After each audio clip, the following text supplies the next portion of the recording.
Connect with Devina Mehra, talk about markets, big macro picture. There's a new product which they've launched for retail investors. We'll talk about all that and much more. Devina, good morning. Thank you for joining us. It's really early morning in Dubai, so thank you for joining us. Apologies that we had to force you to get up early. Yeah, it is like pre 8 o'clock for me, which is really early.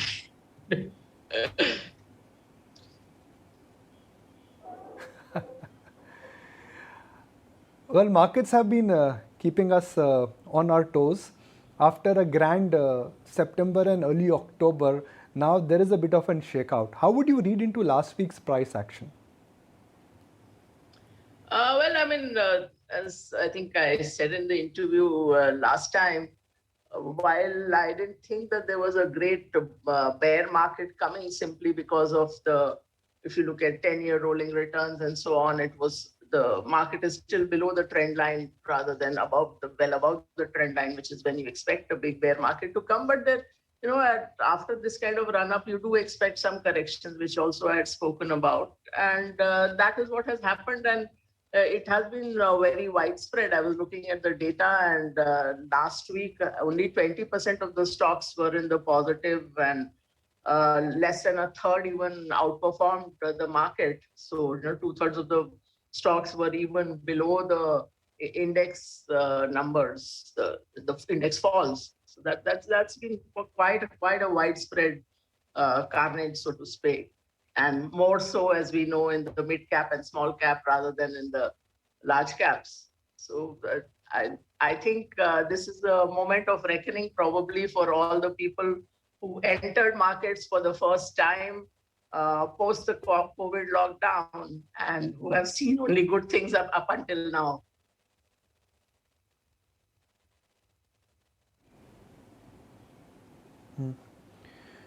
How real are the cost pressures? Do you think inflation is transitory, which is what all central banks are saying, or we could be staring at now a definite change of stance, change of communication, and change of policy?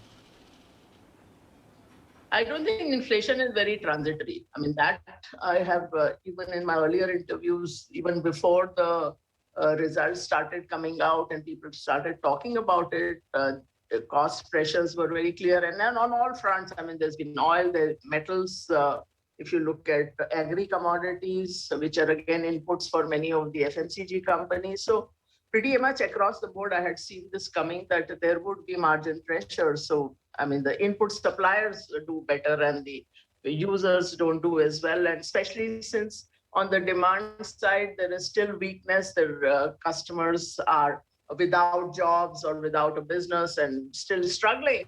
It is not that easy to pass on the price increases, whether you're talking consumer durables or the staples. So, and overall, I think unless you are the US, which is what we had predicted early in the year, that for the US, it can control inflation to an extent by managing the dollar. If you look at that, is what has happened since then. But overall, I think for the rest of the world, the pressures will be there. And specifically, I mean, since you talked about rates, uh, pretty much a lot of emerging markets have been increasing rates. There have been markets where central banks have raised rates not just once, but 3, 4, 5 times even. And there are like developed markets. There are still the smaller ones, and there've been pockets where there has been either raises or talk of raises, which is like some of the smaller European markets or Australia, New Zealand, etc. It has still not happened. We all look at only America as to whether the US, whether that they have raised rates or not. So for India, since we have not raised rates, and I don't think we will raise rates in a hurry. That is my sort of outlook. In that case, uh, there could be currency pressure. And especially since the rupee has been in a range for a long time, and if you look at the history of the rupee, either it kind of declines slowly every year, or when it is range bound for a long time, the currency moves can be fairly sudden. So that, to my mind, remains a risk area because now India is lagging its peers in terms of on the rate side for sure.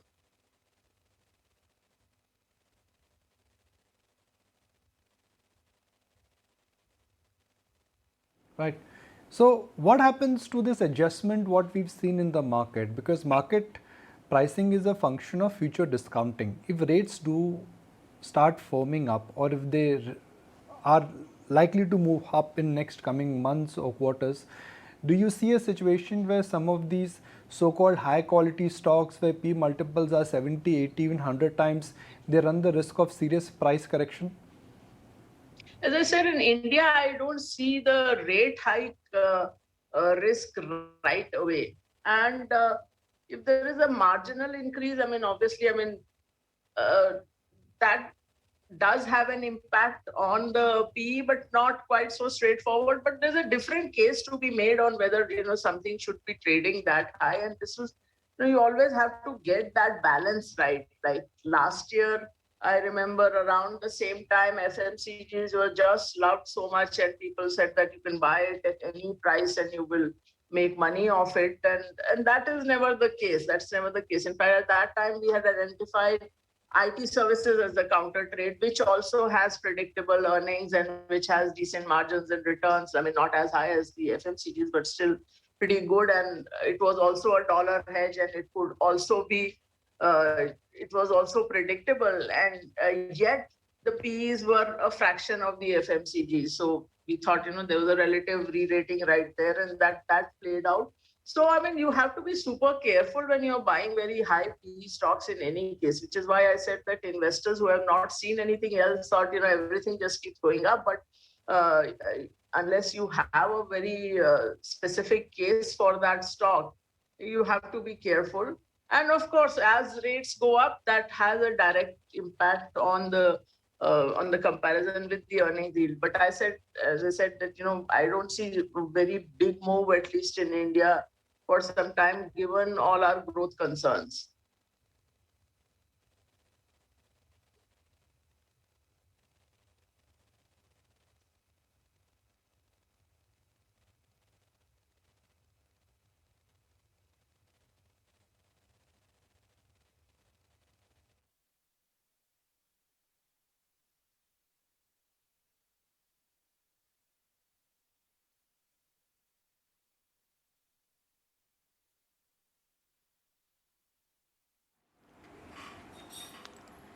Yeah, that seems to be the case. So, Devina, the question is, what is a right hiding space right now? Because many believe while the central bank may not increase rates in a hurry and will continue to, support growth in that sense as opposed to be an inflation warrior, sooner or later that will have a repercussion or a bearing on equity markets because they are going to price in what the real inflation is on ground and eventually what the central bank is going to do.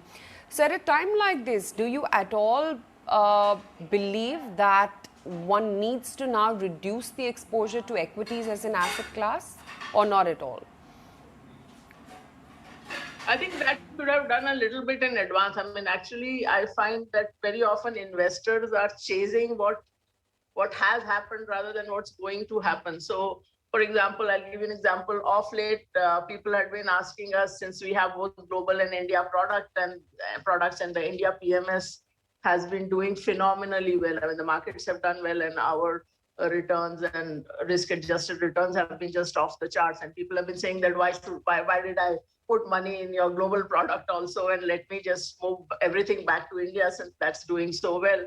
And my answer has always been that you have to get that balance right in terms of asset allocation. You can't be chasing yesterday's story. In fact, that is always a problem that whenever, and this is statistically proven, that when you're chasing the asset class or the sector or the market or whatever has done well off late, you will have subnormal returns. So if so now is the time, as I said, for people who entered only recently, or recently as in the last year and a half, that who have seen only good times. And in my last interview, when the market was still going strong, I said, don't confuse a bull market with brains. So the bull market makes you look better than you are, But if you have a carefully chosen, diversified portfolio, I mean, I don't like to make market predictions. I have never made Nifty predictions or BSE Sensex predictions for ever in my life.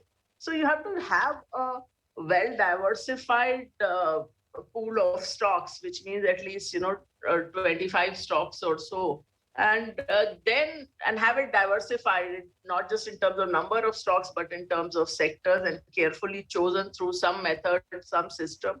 And then you can live with it, and also, of course, always account for the fact that you may be wrong, so have stop loss levels and all of that. But don't be very reactive to what has just happened in the market. And as I said, the big thing is that up to, I mean, this is like I was looking at the Sensex data for 40 years. And from 1980, the Sensex started. So the 1980 to 1990, the first decade, you had a 21% odd compounding. Next decade was 14 and a half, then it was some 17 and odd, and then in the 2010 to 2020 decade, it was only 8.5% or so. So you were far, far below trend. And that is what created room for this run up to happen in the first place, which is why, last time I had said that I don't see a big bear market coming, because that big bull market hasn't taken place. Even after, I was just calculating that after this run up post the COVID lows, for 12 years, we have compounded about 10.5%. So it is not as if that you have been compounding like even at 17, 18%, let alone 20% plus, that you should have that kind of fear that, all is over for now. So if you have chosen carefully, I mean, this is not necessarily the time to really, really cut down. Then you have to do review your portfolio, see whether you are in the right places. And if so, I mean, if you have to live through a couple of months of not so great market, I mean, that is what being in the markets is all about. I mean, that last 1 year that you saw was not representative. Let's just put it that way.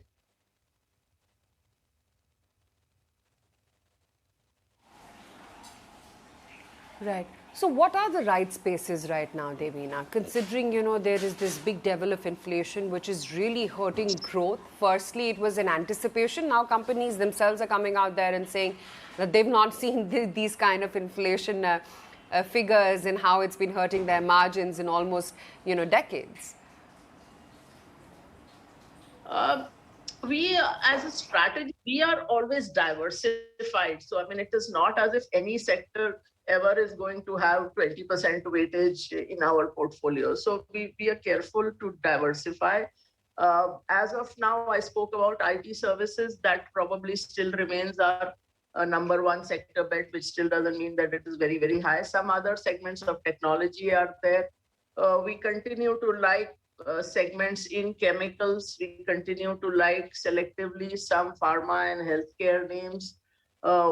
Cement is another area we'll have something, but it is fairly diversified. I don't think other than IT services, we have even double digit in any subsector. So it is fairly, I mean, we think, I always say that people who come to us to manage their money say risk control is number one and returns are number two.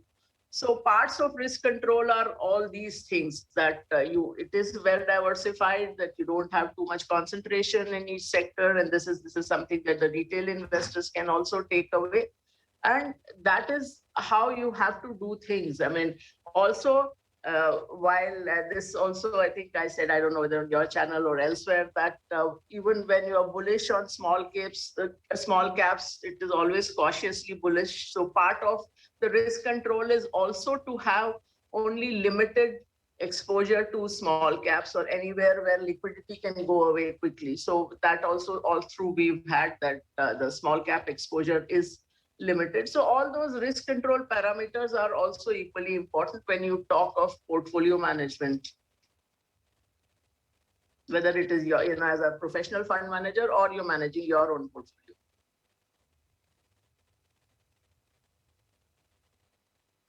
Absolutely. Let's forget all of that, Devina. Were you at the stadium last night? No, I am not, unfortunately not a cricketing fan, and definitely I am keeping away from all crowded places. Still, I think people are lowering their guard uh, too early and too much, and I am being super careful. Even though Dubai is largely vaccinated, but still, I'm keeping away from crowded places for sure.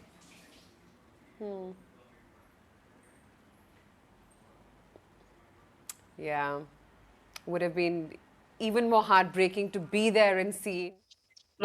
So, I could get the blow by blow account on some of my WhatsApp groups, so, especially the IM one. So,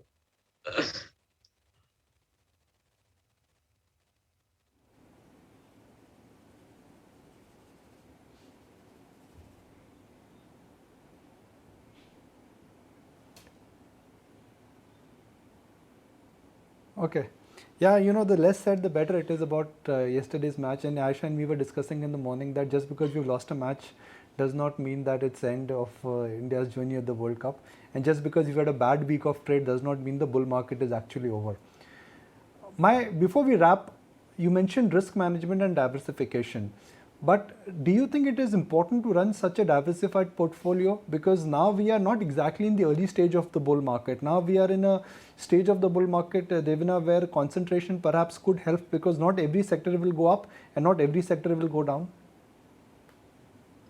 see, it always has to be carefully chosen stocks, and that is always the case. I mean, I'm not saying that diversification means random diversification, or you have exactly the index weights in each sector. So you are right. The market has narrowed, which is what I spoke about right at the beginning, and so we over time, we've also taken some specific large cap bets to balance that out, but still diversification is key because not everything works all the time, and of course you have to be alert, which is why we have the hare as our mascot. So that is our aspiration, because the hare has 360-degree vision, looks all around, and so that's what we like to do, and definitely that is our work, to monitor things closely and change the stance and change the portfolio composition as required.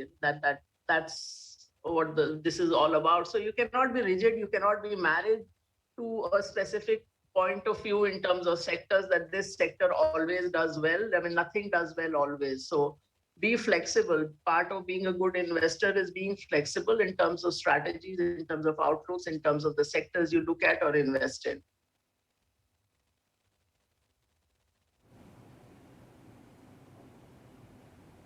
Well, Devina, appreciate your time. And even though you're not a cricket fan, I'm sure you're always cheering for Team India. We've off to a bad start, but I'm sure we'll come back. Really appreciate your time, and thank you for joining us.